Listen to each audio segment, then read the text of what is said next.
Good morning, comic book fans. Welcome back to Comics in 5 Minutes. I am ever-loving host Shorty, and I have to start this one with a content warning. We're discussing a whole bunch of very adult, violent, visceral, disgusting things in this one. I'm not saying that as like an attempt at people to go, "Oh my god, it's going to be cool."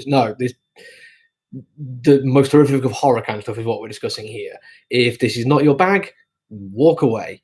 I'll do a review tomorrow about the Fantastic Four, and it'll be way easier going. Promise it'll be fine, but cannot, having read it, not discuss Red Room by Ed Piskor. And several reasons for that. Number one, I'm a horror fan myself, having since I was a kid, and I was lucky enough that my father was careful and explained to me that horror movies were movies and not real, which meant I could watch things like The Evil Dead and be totally fine. Well, not totally fine, still freak me out, still horror movies, and like Critters and things like that, and being absolutely, as capable of watching them as I should be. As a side effect of that, got really freaked out by Michael Jackson's Thriller video because the explanation of all these people are actors and it's all special effects kind of downplayed when me as a very young child knows that Michael Jackson is a real person and those things happen to him in my head. Totally messed me up. Couldn't sleep for days. But that kind of video nasting that I grew up with is kind of indicative of what we're talking about with Red Room. The idea is that it is a type of horror which is as brutal as is allowed at the time. In fact, not allowed at the time. A lot of the video nasties were banned. You had to basically grab hold of a VHS or a Betamax off your mate Jeff down the pub and watch it and pass it on to somebody else. Usually really bad quality, even for VHS and Betamax. And this is a story about the kind of horror which would exist in today's world, which would scratch that same itch. It's Red Room. If people don't know, Red Room is kind of an urban legend, basically places where people film snuff movies. Go and watch the rather wonderful 8mm, if you can stomach it, for a background on that. And Ed Piskor has basically set out the fact that this is something which can exist in the world we have today. Bitcoin trading, VPNs, the dark web, all this kind of stuff, when put together with people who want to watch something they're not supposed to watch, who get a thrill of doing something they're not supposed to be doing, and heterosexual or otherwise, that thrill needs to be sought after. It needs to be scratched. And he's examining how that world would work, asking a lot of questions about how people get away with it, what people would be into it, how this information would spread around, could it be made profitable, and if so, who would make money off it? And all of that comes together to be a standalone comic about one particular room and one particular person and their relationship with that room. I don't want to get too much into what actually happens, because I think that would be spoilers, and it's best kind of going in a bit clear. So we'll talk about some things I can talk about. Number one, we'll talk about artwork. One thing that kind of stops it being lurid is that it's all in this kind of black and white style, or black and off-white anyway. There's an awful lot going on in each panel. They're always very, very busy, and the level of detail on them is phenomenal. I'm going to give you a zoom in on just a guy getting a little bit annoyed.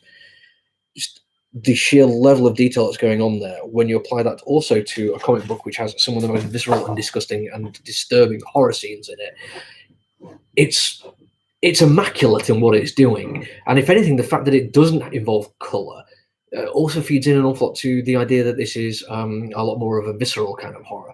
Several years ago, for a university project, I was researching into censorship and how that plays out, and I kind of made a little bit of a mission to find the most brutal, horrific horror movies that I could find. And the ones that seemed to elicit more of a response were the ones where it felt a lot more low-key, lo-fi, should I say, a little more realistic. The things that made me uncomfortable weren't the bright splash of blood from a severed artery.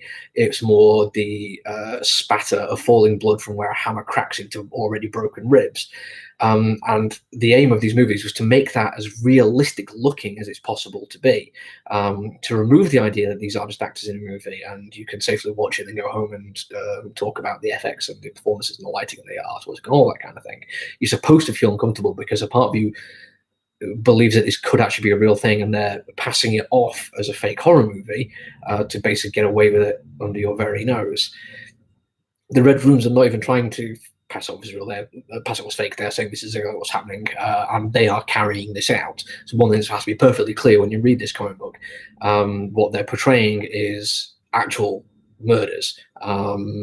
And yes, they're doing it in a slightly cinematic way and a way to elicit responses, but it's still, when it comes down to it, is the most brutal and unforgiving, horrifying things you can do to a human being, done to make money, of all things.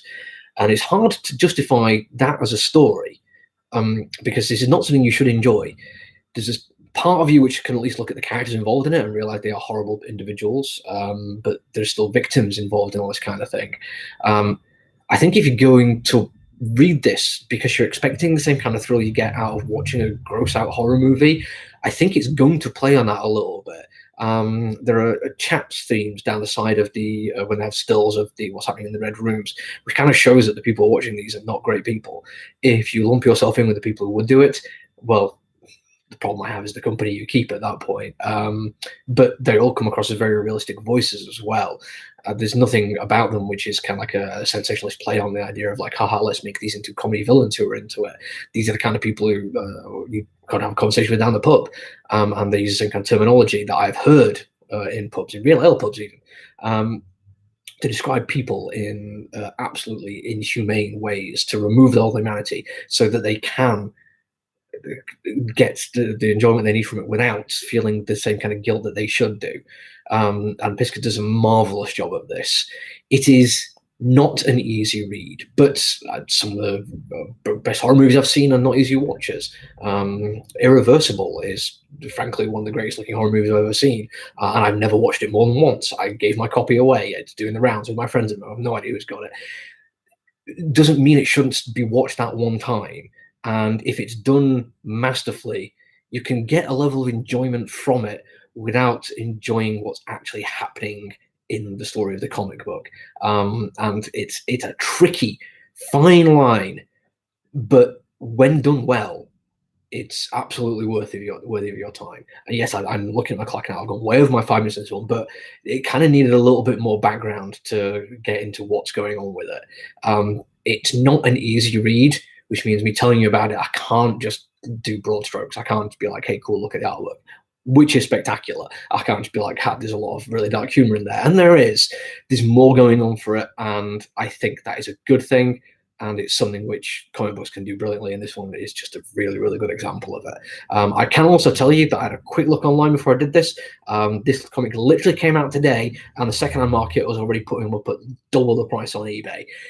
If you want to read it, find a comic book store that's got them and grab them straight away. I think this is going to sell out because it's a smaller press publisher, it's Fantagraphics, and it's black and white. I think a lot of comic book stores, probably myself included, are under-ordered, and you're going to want to grab hold of this one if it's your kind of thing. Oh, hey, Tushit. That's it for me, though. I'm way over my time limit. I promise I'll just do Fantastic Four tomorrow. It'll be way easier going. There's going to be space shenanigans. Until then, everyone, stay safe.